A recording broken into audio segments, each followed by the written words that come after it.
नमस्कार. दिनांक 27 मे. कथेचं शीर्षक आहे तुझ्या बोटात काय आहे. कारभारी विंचुरकर यांच्या मांडीवर कोड उमटले. त्यांनी त्याबद्दल महाराजांना विचारले.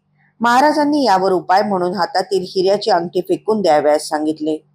एवढी मोलाची अंगठी फेकून कशी द्यावी या विचाराने विंचुरकरांनी ती महाराजांनाच अर्पण केली. महाराजांनी ती चोळाप्पाला दिली. त्याने ती विकून मठाचे बांधकाम चालवले.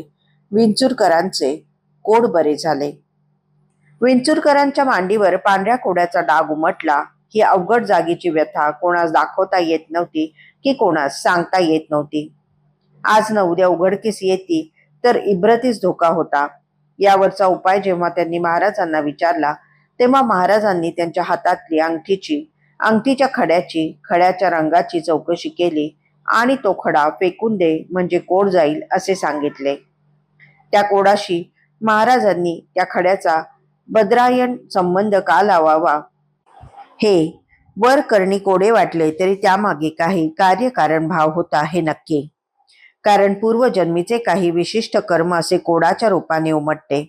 याचा कार्यकारण संबंध आपल्याला समजत नाही म्हणून तो नसतोच असे म्हणणे सायुक्तिक नसते.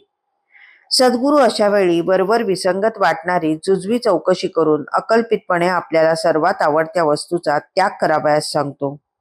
कारण आपण नेहमी फळाच्या आशेने कर्म करतो. प्रत्येक कर्माचे भले बुरे असे काही ना काही फळ असतेच. फळ चांगले मिळाल्यास आपण आनंदाला चटावतो आणि तेच कर्म पुन्हा पुन्हा करीत राहतो. त्यातून आनंदाबरोबरच आसक्ती घट्ट होत जाते. कर्माचे फळ वाईट मिळते तेव्हा आपण दुःखी होतो, पण इच्छा अतृप्त राहिल्याने आसक्तीचे मूळ तसेच राहते. म्हणून एकूण काय, कर्म आणि कर्मफळ चांगले असो किंवा वाईट असो, आसक्ती आपली पाळेमुळे घट्ट रोवून उभी असते हेच खरे. ही आसक्ती सर्व रोगांचे आणि रागांचे मूळ असते. म्हणून सद्गुरू तिचाच त्याग करावयास सांगतात. तसे केल्यानेच मुळासकट रोग नाहीसा होणार असतो हे आपल्याला कळत नाही. सद्गुरूंचे सांकेतिक बोलणेही आपल्याला उमजत नाही. विंचुरकरांचे हेच झाले. मौल्यवान हिऱ्याची अंगठी फेकून कशी द्यावी याचा प्रश्न पडला. त्या अंगठीचा मोह क्षणभर मनातून जाईना, पण अखेर सद्गुरूवरील निष्ठेने त्यांनी त्या अंगठीचा त्याग करून आपले कर्मच ईश्वरचरणी अर्पण केले. ते करताना यत् करोषि यदश्रासी यज्जुहोषि यददासी यत्तपसी कौतेय तत्कुरुष्व मदर्पणम असा भगवंतांनी अर्जुनाला केलेला उपदेशच त्यांच्या मनात तरळत होता.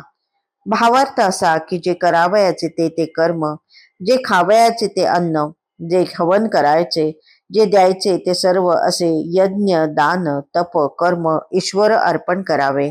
त्याने अहंकार व आसक्ती दोन्ही समूळ नाहीशी होतात. धन्यवाद.